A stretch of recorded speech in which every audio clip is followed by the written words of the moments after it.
오늘은 어린이들을 위해 구구단 이야기부터 시작해 보려고 합니다.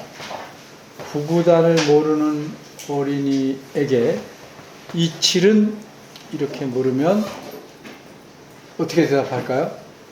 2하고 7을 붙여서 27이요 라고 대답할 수도 있고, 2 더하기 7로 알아듣고 9 라고 대답할 수도 있을 것입니다. 그러나 구구단을 외우고 있는 어린이들에게 이 7은 하고 물으면 하연이 뭐라고 대답할래요? 그렇죠. 분명하게 14라고 쉽게 대답합니다. 이렇게 대답할 수 있는 까닭은 적어도 구구단 2단을 정확하게 잘 외우고 있기 때문입니다. 그런데 27이 14가 어떻게 27이가 14인가? 라고 물을 때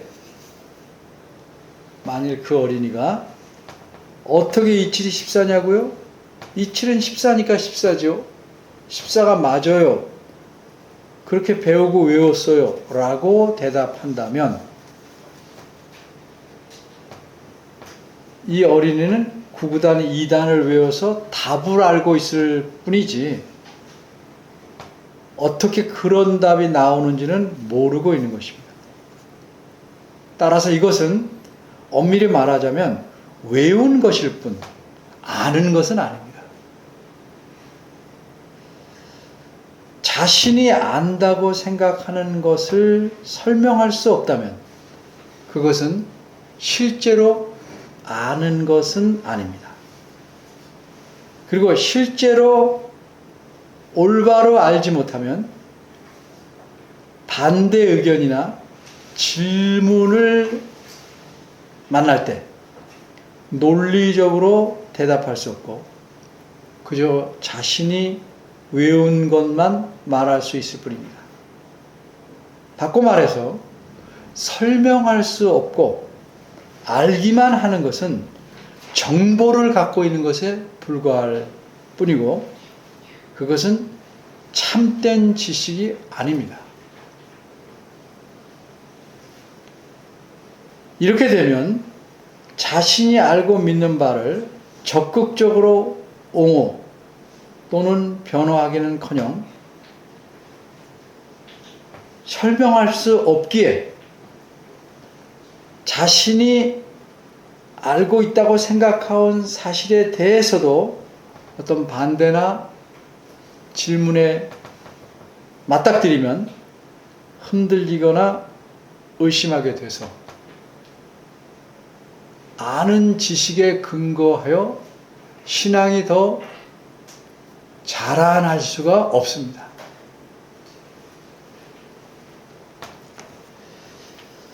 성경 말씀에 대한 암도 이와 같습니다.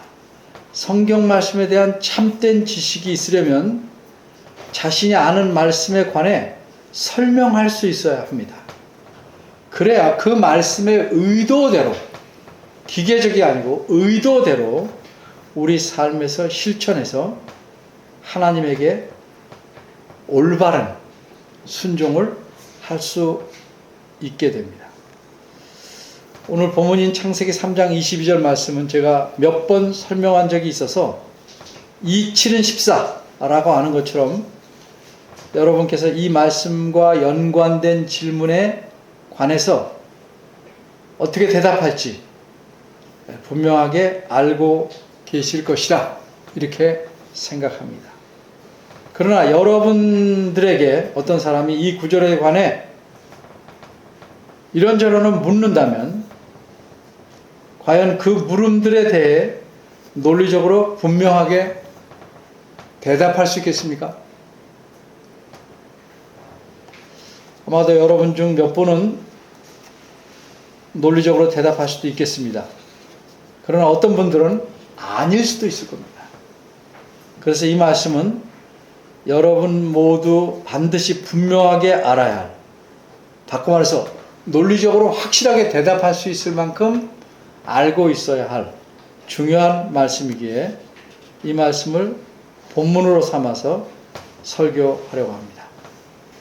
오늘 본문인 창세기 3장 22절 말씀은 이렇습니다. 여호와 하나님이 가라사대 보라 이 사람이 선악을 아는 일에 우리 중 하나같이 되었으니 그가 그 손을 들어 생명나무 실과도 따먹고 명생할까 하노라 하시고, 이 구절은 하나님께서 말씀하신 내용인데 이 내용에서 우리는 다음과 같이 세 가지 사실을 알 수 있습니다. 그리고 이 내용에서 말씀하고 있는 세 가지 사실은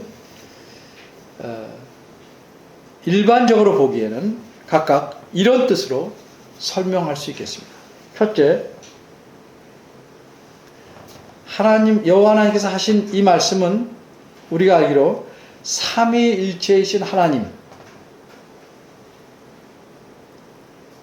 그 하나님 간에 나눈 말씀처럼 보입니다. 우리 중에 하나같이 되었다 라고 말하는 것을 말씀하시는 걸 보니 그렇게 보입니다.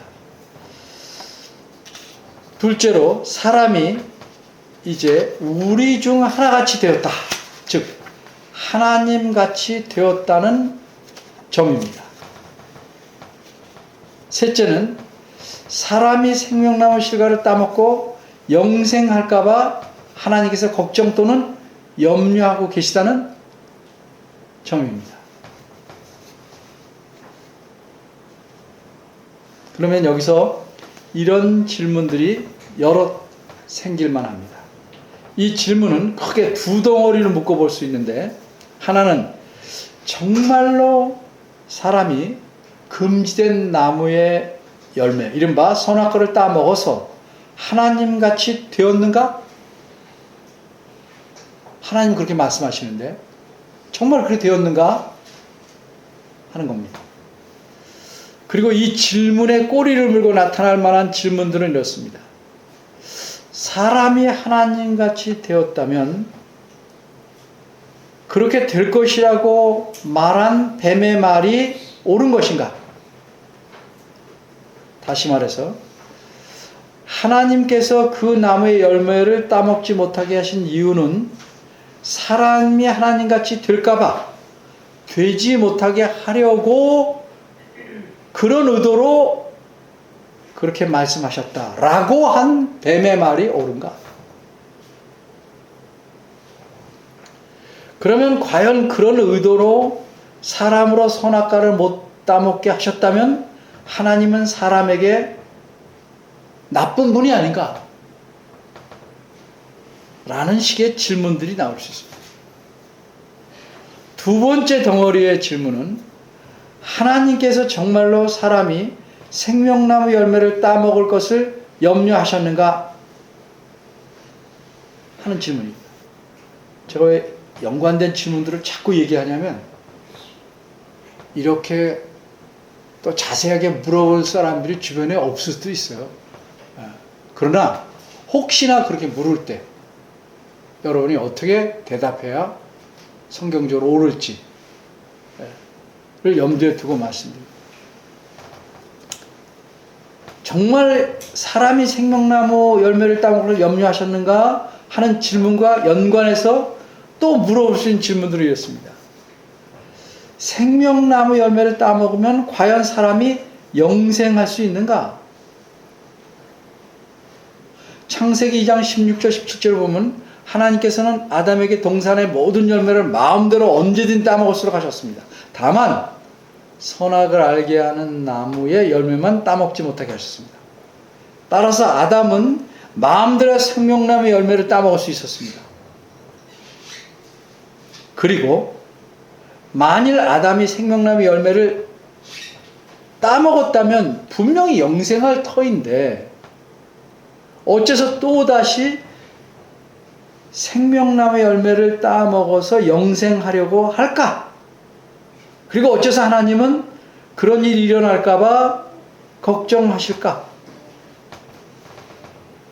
혹시 생명나무 열매는 한두 개를 먹어야 효과가 있는 게 아니고 여러 개를 따먹어야 영생하는 것일까? 이처럼 3장 20절 말씀은 이 말씀을 읽는 사람에게 여러 가지 물음이 생기게 만들고 과연 그 대답이 무엇인지 관심 있는 사람들은 궁금해지도록 만듭니다. 그래서 저는 창세기 3장 20절 말씀을 수수께끼라고 표현했고, 이 말씀에서 생기는 여러 질문에 대한 대답을 열쇠라고 표현해서 오늘 설교 제목을 수수께끼의 열쇠라고 정한 것입니다. 그런데 이 수수께끼의 열쇠는 수수께끼를 풀려면 하나만으로는 부족합니다. 이 열쇠 하나만으로는 쉽게 수수께끼의 답을 찾을 수는 없습니다. 적어도 3개의 열쇠를 사용해야지만 수수께끼의 답이 들어있는 방을 잠가 놓은 이 튼튼한 자물쇠를 열 수 있습니다. 따라서 우리는 본문과 연관해서 다음과 같이 3가지를 살펴보려고 합니다. 첫 번째 열쇠, 무엇의 정체와 역할. 두 번째 열쇠, 무엇의 이름과 효능. 세 번째 열쇠, 무엇의 의미와 의도. 여기서 무엇은 다 다른 무엇입니다.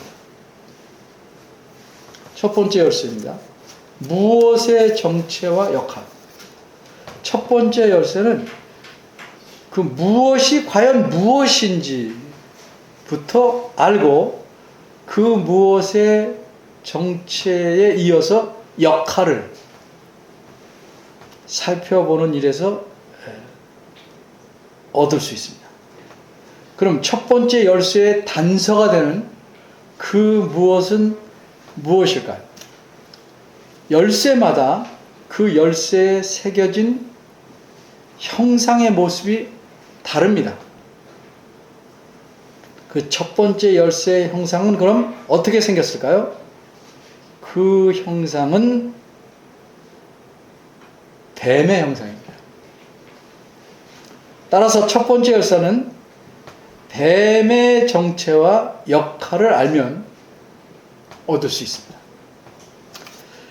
창세기 3장 1절에 보면 뱀이 처음 등장합니다. 그리고 이 뱀은 여자에게 접근하여 금지된 나무의 열매를 따먹게 하는 일에 성공합니다.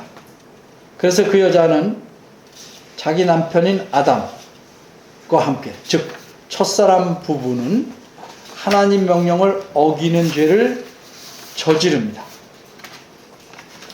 이 일을 가리켜 우리는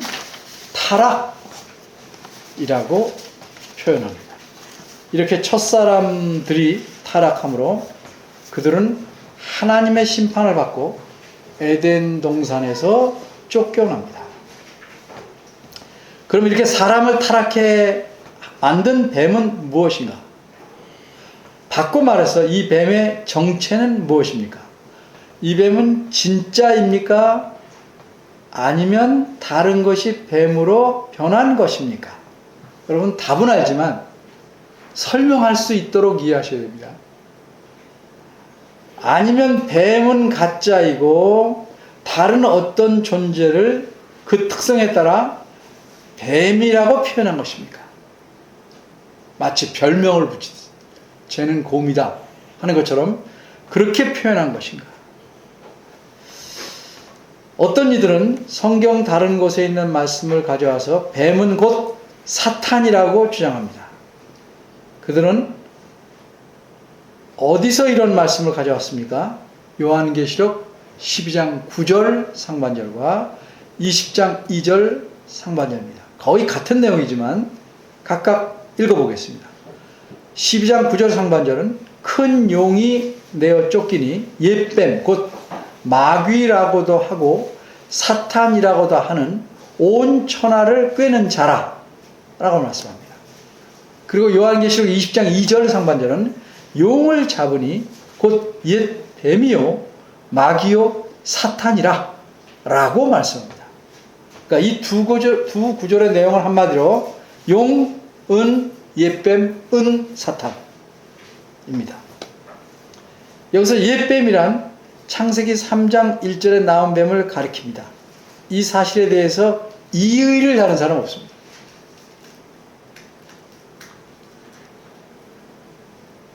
그러기에 용은 옛뱀, 곧 사탄이니까 그 창세기 3장 1절의 뱀은 실제 뱀이 아니라 사탄이라고 주장합니다.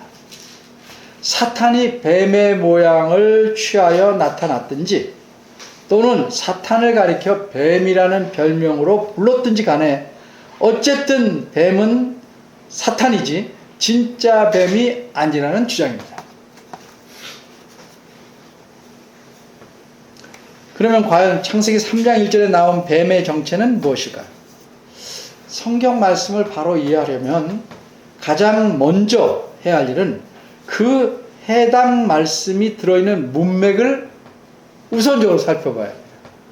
그런데도 분명하지 않을 때는 성경의 다른 곳에 나와 있는 좀 더 분명한 말씀에 비추어서 그 해당되는 말씀을 이해하도록 해야 합니다. 이것은 마치 뭐가 같으냐 하면 이런 것입니다. 내가 어떤 말을 들었는데 그 어떤 말의 정확한 의미를 알려면 그 말을 한 의도를 본인에게서 먼저 들어보고 본인에게서 분명한 답을 얻을 수 없다면 이런저런 이유로 그 말을 한 본인의 의도를 잘 알고 있을 만한 사람이거나 그 말을 그 본인에게서 직접 들은 사람의 말을 들어서 내가 들은 말의 의미를 파악하는 순서와 같습니다. 말이 좀 복잡해졌지만 이해하실 겁니다. 그러기에 먼저 창세기 3장 1절부터 살펴보도록 하겠습니다. 우리말 성경은 창세기 3장 1절 상반절이 이렇습니다. 여호와 하나님의 지으신 들짐승 중에 뱀이 가장 간교하더라. 이 말씀은 원문과 순서가 조금 다르며 중요한 낱말 하나의 의미도 다릅니다. 그래서 조금 어색하지만 원문을 순서대로 직역하면 이렇습니다.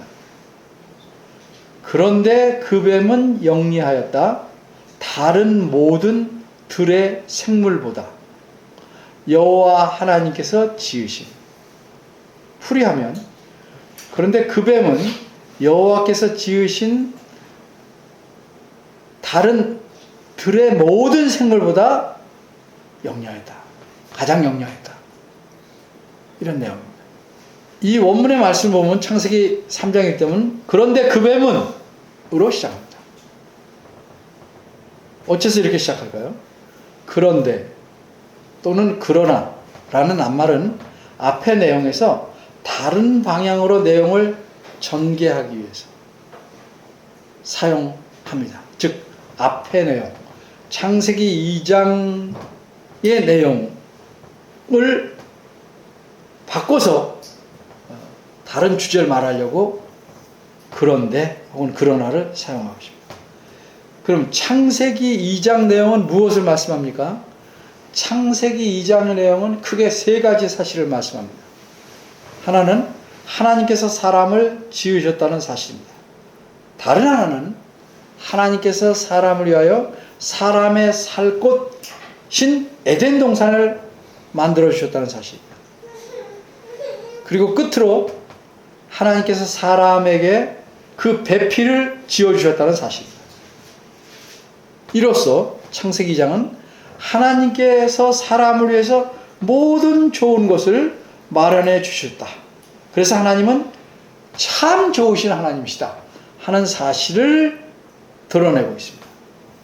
반면에 창세기 3장 1절에서는 그런 대로 시작합니다. 이렇게 시작함으로써 사람에게 참으로 완벽하게 선하게 대하신 하나님에게 사람이 몹쓸 행위를 하게 될 장면을 펼쳐놓으려고 이렇게 시작합니다. 그리고 이렇게 사람이 몹쓸 행위를 하게 된 그 행위를 유발하는 존재가 다름 아닌 그 뱀이라는 사실을 말하기 시작합니다. 그러니까 기록자는 사람이 가장 복된 삶을 살다가 죄를 지어서 비참한 삶을 살게 된 계기가 어떻게 시작되었는지를 알려주려고 그 뱀을 소개하고 있는 것입니다. 그런데 그 뱀에 대한 묘사는 뱀의 크기나 모양이나 종류에 관한 것이 아닙니다. 그런 건 전혀 알 수 없어요. 이 뱀에 대한 유일한 묘사는 그 속성에 관한 것입니다. 그래서 1절은 그런데 그 뱀은 영리하였다. 가장 영리하였다. 이렇게 시작합니다. 뱀이 가진 특성, 속성을 말합니다. 여기서 그 뱀이라는 것은 뱀 종류 전체를 가리키는 총칭이 아니고 사람에게 유혹의 미끼를 제공한 바로 그 뱀, 개체를 가리킵니다. 이 뱀은 영리했습니다. 가장 영리했습니다. 근데 영리하다는 뜻은 좋은 쪽으로도 나쁜 쪽으로도 쓸 수 있습니다. 아, 그 아이 참 영리하다. 이렇게 말하지만, 야, 그놈 참 영리하다. 어쩜 이렇게 날 속여먹다니? 이렇게도 쓸 수도 있어요. 그러니까 영리하다가 어느 쪽으로 쓸 수 있느냐는 문맥에 의해 결정하는 겁니다. 그러니까 영리하다는 낱말 자체가 도덕적으로 보면 중간에 해당되는 거예요. 나쁜 것도 아니고 좋은 것도 아니에요. 그런데 우리말 1절에서 영리하다 대신 간교하다라는 말을 썼어요. 그러면 이미 해석이 들어가는 겁니다. 간교하다는 우리말 뜻은 뭐예요? 사실 간사하고 교활하다예요. 간사하고 교활하다. 이렇게 이해하는 것은 바람직하지 못합니다. 왜 그렇습니까? 간사하고 교활하다 이렇게 이해하면 그 뱀이 성질이 매우 나쁘다고 암시한 거예요. 그래서 무슨 문제가 생겨요? 정말 그랬다면 하나님께서 그 뱀을 포함해서 다른 들의 생물들을 다 잘못 창조하신 셈이 돼요. 왜? 간교하다는 말을 썼으니까. 그러니까 이 뱀이 가장 간교했다는 사실은 뭐예요? 하나님께서 지으신 다른 들짐승들도 생물들도 이 뱀보다는 못하지만 간교했다 이 말이에요. 근데 그 중에서 가장 간교한 놈이 이놈이다 이게. 그러니까 하나님이 다 들의 생물들을 간교하게 지었다는 거죠. 그런 의미가 되기 때문에 간교하다는 해석은 낱말은 적절하지 못합니다. 결국 뭐예요? 하나님께서 들짐승들은 물론이고 이 뱀을 특히 이 뱀을 간교하게 지으셔서 사람을 유혹하게 만들었다는 의미로 나아갈 수 있어요. 그래서 사람이 죄를 지어 타락하게 된 것은 그 과정에서 하나님에게도 적어도 적지 않은 책임이 있다 라고 말할 수 있는 거예요. 이렇게 성경을 이해하게 만들면 그 해석은 어떤 거예요? 틀린 겁니다. 제가 늘 강조하는 거 보면 성경 해석에서 가장 중요한 게 뭐예요? 하나님 제일주의. 하나님의 성품, 영광, 명예, 위엄, 위대함 이런 모든 속성들을 하나로 갉아먹는 해석은 다 틀린 것이다. 다 그릇된 겁니다. 따라서 간교하다라는 우리말 낱말은 원어의 뜻에 따라 단순하게 영리하다 혹은 똑똑하다 라고 이해해야 합니다. 근데 1절은 그 뱀이 영리한데 얼만큼 영리한지를 말씀하고 있어요. 그 뱀은 여호와 하나님께서 지으신 들의 모든 생물보다 영리하였어요. 따라서 이 문장의 뜻은 들의 모든 생물도 영리한데 그것들의 영리함보다 이 뱀이 더 영리했다는 겁니다. 같은 영리함, 그러니까 동일한 질의 영리함이 하나님이 지으신 모든 생물 안에 있었어요. 그러니까 생물들이 다 영리합니다. 똑똑해요. 다 자기 살 길 찾아 살아요. 다 얼마나 똑똑해요. 예? 그래 영리하게 지으셨어요. 다 똑똑하게. 그런데 차이는 영리하다는 질은 똑같은 차이는 정도 또는 분량에 있는 거예요. 그 분량을 가장 많이 가진 게 바로 이 뱀입니다. 이 뱀. 이렇게 비교해 볼 때 우린 두 가지 사실을 알 수 있어요. 첫째, 영리하다는 말은 이 문장에서는 어떤 쪽으로? 좋은 쪽으로 쓰여집니다. 좋은 쪽. 하나님 그렇게 지으셨대요. 좋은 쪽으로 쓰였대요. 이 모든 생물과 그들이 지닌 영리함은 하나님께서 주신 것이고 이 뱀도 같은 질의 영리함을 갖고 있어요. 이게 좋은 거예요. 뱀이 가장 영리한 건 참 좋은 겁니다. 나쁜 게 아니에요. 둘째, 이 뱀은 진짜 뱀이라는 사실이에요. 왜냐하면 이 뱀과 비교 대상이 되는 생물들이 다 진짜니까요. 따라서 이 뱀의 정체는 하나님께서 지으신 생물 중에 하나이므로 진짜 뱀입니다. 하나도 의심할 바 없는 진짜 뱀입니다. 그러면 이 뱀에 대해 말씀하고 있는 요한계시록 10장 9절, 20장 2절 말씀은 어떻게 이해될까? 성경을 해석할 때 중요한 원칙 네 가지 중에 하나는 말씀드렸죠. 하나님 제일주의. 또 하나 뭐 있죠? 네 가지 중에 우선 하나? 네? 불분명한 거 불분명. 그렇죠. 그것도 있고 모호한 건 분명한 것에 비추어 해석한다. 또 뭐 있어요? 모순되게 해석하면 안 된다. 차이는 있을 수 있으나 모순되게 해석하면 안 된다. 또 하나는 뭐예요? 이왕 나온 김에 성경이 가는 곳까지만 간다. 멈추다. 그래서 하분모성 이렇게 외우겠죠. 하분모성. 모순 없다.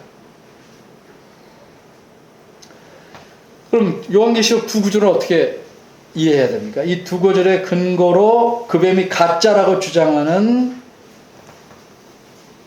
또 다른 이유가 있어요. 그분들이 말하는 게 뭐예요? 진짜 뱀이란 어떻게 사람과 분명하게 의사소통해서 유혹을 하고 또 하나님은 나쁘다고 몰아세울 수 있냐?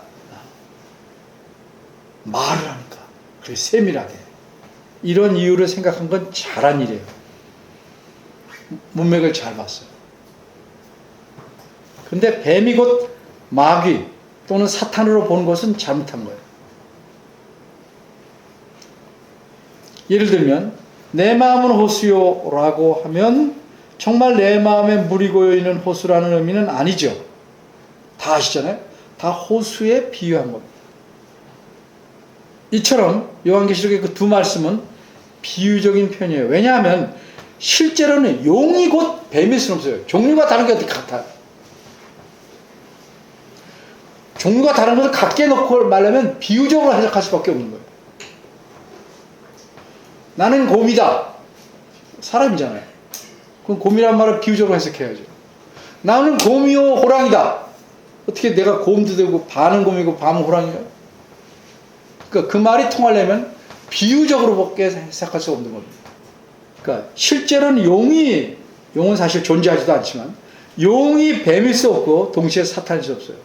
용과 뱀과 사탄은 각기 다른 존재예요. 그러면 창세기 3장 1절에서 왜 그 뱀이 영리했다는 서술을 왜 했을까? 간단히 말하면 그 뱀이 가장 영리했기 때문에 어떤 다른 누가 일을 시켜서 정확하게 수행하기에 알맞다는 사실을 암시하는 것이다. 이렇게 봐야 합니다. 그러면 하나님과 사람의 이 둘을 갈라놓기에 이간질할 만한 존재가 누군가요? 게다가 미물인 뱀에게 언어를 사용할 만한 능력을 줄 만한 존재가 누군가? 그 존재가 누군지 본문에서는 표현하지 않지만 적어도 하나님은 분명히 알고 계셨고 뒤에 내용을 보면 요한계시록의 두 구절에서는 그 존재가 누구라고? 사탄이라고 알려주고 있습니다. 따라서 정리하면 오늘 본문의 뱀의 정체는 진짜 뱀입니다. 그럼 역할은 뭐예요? 역할은 이제 설명하는데 요한계시록의 두 곳에서 뱀이 곧 사탄이라고 표현한 것은 비유적인 것인데 그 뱀을 조종한 것이 사탄이라는 의미로 말씀한 거예요. 그러니까 뱀의 역할은 뭐예요? 사탄의 하수인으로서의 역할을 잘 수행한 것입니다. 오늘은 뱀에 대해서 이 첫 번째 열쇠만 말씀드리겠습니다. 그러면 오늘 본문을 말씀드리는 내용을 가지고 더 생각해 보겠습니다. 이렇게 태초부터 뱀을 통해서 사람을 유혹해서 하나님에게 반역하도록 부추긴 사탄은 그때 이후로 잠잠했을까? 아니죠. 사탄은 부지런히 일해왔습니다. 그래서 사탄은 일할 때 수단 방법을 가리지 않습니다. 왜? 사탄에게는 뭐가 없을까요? 양심이 없어요. 사탄은 전혀 양심이 없어요. 사탄은 위협과 협박을 가하기도 하고 달콤하게 유혹하기도 하고 심지어는 고린도서 11장 14절 표현 보면 쉬운 성경으로 빛의 천사, 빛나는 천사처럼 나타나기도 합니다. 사탄은 은밀하게 또는 교묘하게 자기 일을 행하지만 노골적으로 대담하게 행하기도 합니다. 한 예를 들면 예수님의 말씀에서 알 수 있어요. 예수님이 베드로에게 이렇게 말씀하시면서 조심하라고 합니다. 결국 베드로는 조심 못했죠. 이렇게 말씀해요. 시몬아, 시몬아, 사탄이 너를 마치 밀을 까부르듯 하도록 허락해달라고 요청했다. 하나님께 요청, 그렇게 해달라고.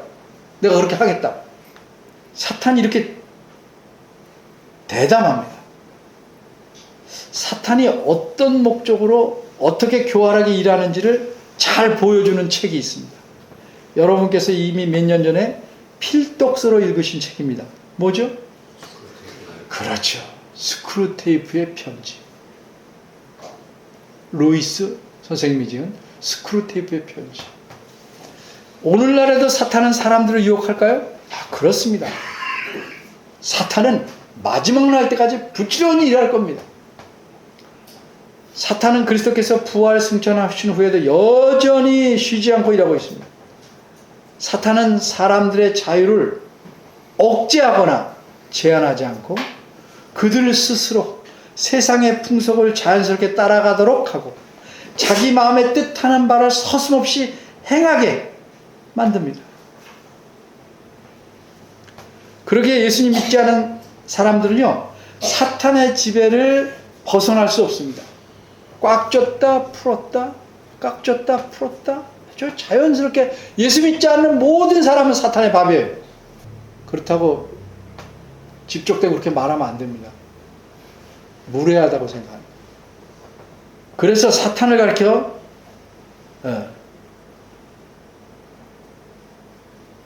사도 바울은 뭐라고 그러냐면 공중의 권세 잡은 자고 곧 지금 불순종의 아들들, 하나님께 순종하지 않는, 예수 믿지 않는 사람들 가운데서 역사하는 영이다, 이렇게 말했습니다. 이뿐만 아니라 사탄은 예수님 믿는 우리도 호시탐탐 노립니다. 주님께서 지켜주시지만 계속 빈틈을 노리고 밀고 들어옵니다. 그래서 사도 바울 베드로는 뭐라고 그랬어요? 근신하라 깨어라, 너희 대적 마귀가 우는 사자같이 두루 다니며 삼킬 자를 찾나니 라고 말씀합니다. 그러면 사탄은 이 자기 목적을 이루기 위해서 어떻게 일할까? 조금 더 살펴봐야 돼요. 사탄이 창세기에서 여자를 유혹할 때는 가장 영리한 뱀을 조종하였듯이 언제나, 특별히 오늘날에도 매우 효과적인 방법을 사용합니다. 이걸 잘 아셔야 됩니다. 여러분이 사탄이라면 어떤 효과적인 방법을 사용할까요? 한 가지, 그리고 매우 유효한 방법은 가깝거나 친한 사람을 이용합니다. 그래서 하나님 말씀에 온전히 순종하지 못하게 합니다. 그래, 그렇게 하는 것도 좋은데 다른 사람들 봐, 그렇게 안 하잖아. 왜 너만 그렇게 하려고 그래? 그런 말 잘 듣죠?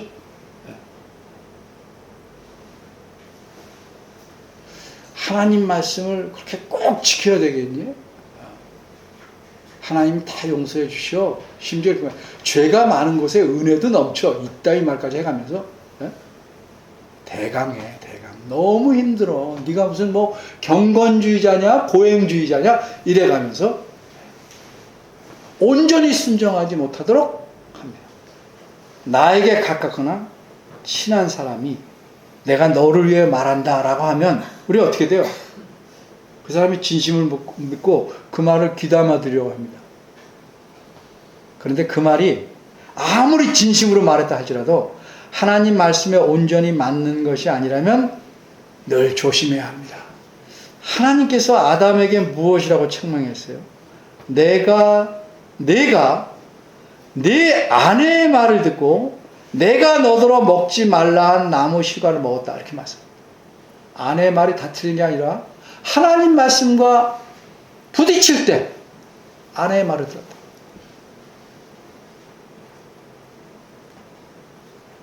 아무리 친해도 예수님을 믿지 않은 친구 또는 교회는 다니지만 하나님 말씀을 힘써 배우거나 그 말씀에 순종하려고 힘쓰지 않은 친구의 말을 들을 때는 매우 조심해야 됩니다. 특별히 중요한 문제. 뭐 사 먹을까? 지금 아이스크림 먹을까? 커피 먹을까? 이런 건 별 문제 아니에요. 근데 심각한 문제, 심각한 얘기는 매우 조심해요. 이뿐만이 아닙니다. 우리한테 가까운 사람 누구예요? 형제, 자매, 자녀, 부모, 아내의 말일지라도 심지어 이거 잊어먹지 마세요. 써놓으세요. 이거는요. 목회자의 말이라 할지라도 써놓으세요. 이거는 목회자의 말이라 할지라도 성경 말씀에 부합되지 않는 말은 마음에 절대 담아서는 안 됩니다. 그대로 해서는 안 됩니다. 목사님이 말했으니까 믿어야지 그 마음은 좋던데 목사님이 신입니까? 다 맞게 말합니까? 다 맞게 말하고 싶은 마음은 있지만 그렇게 못하죠. 항상 성경 말씀에 비추어 생각해요. 성경을 모르면 아주 쉬운 말로 다 당하는 거죠. 그리고 나 자신에 대해서도 매우 조심해야 돼요. 내 마음에 드는 생각도 잘 걸러내야 합니다.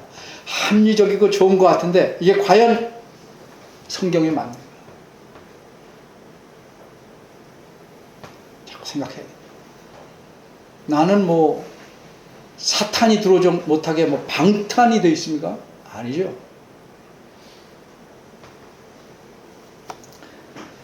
제가 기억하기로는 J.I. 패커 목사님께서 이렇게 말씀하셨습니다. 만일 내가 사탄이라면 첫째, 사람들로 성경을 읽지 못하게 하겠다. 둘째, 읽더라도 깨닫지 못하게 하겠다. 셋째, 깨달아 알지라도 조금 아는 것으로 다 안다고 착각하게 하겠다. 얼마나 조직적이에요? 어째서 패커 목사님 이렇게 말씀하셨습니까? 사탄이 하는 일은 사람으로 하나님에게 불순종하게 하고 하나님을 멀리하게 하고 하나님을 대적하게 하는 것이에요. 그래서 성경 말씀을 바르게 알지 못할수록 매우 자연스럽고 효과적으로 사탄의 졸개 노릇을 할 수 있기 때문입니다. 왜 한국 교회가 또 세계 교회가 이렇게 취약한 줄 아십니까? 사탄의 수수에 빠지지 않으려면 어떻게 해야 돼요? 하나님 말씀을 가까이 하고 그 말씀을 배우기에 힘쓰고 힘써 순종하기에 애써야 합니다. 그런 삶이 하나님을 기쁘시게 하는 삶이라는 사실을 늘 기억하시기 바랍니다. 기도하겠습니다. 존귀하신 하나님, 우리가 주를 위해서 무엇을 할 수 있겠나이까? 저희가 해야 될 가장 중요한 일은 하나님을 기쁘시게 하는 일인데 그렇게 하는 가장 중요한 방법은, 가장 적극적인 방법은 하나님 말씀을 바르게 알고 깨달아 그 말씀대로 순종하는 삶을 사는 것입니다. 이 사실을 마음에 담아 부족하지만 늘 힘쓰고 애써서 주님을 기쁘시게 하는 자 되기를 원합니다. 저희들을 도와주옵소서. 예수님 이름으로 기도합니다. 아멘.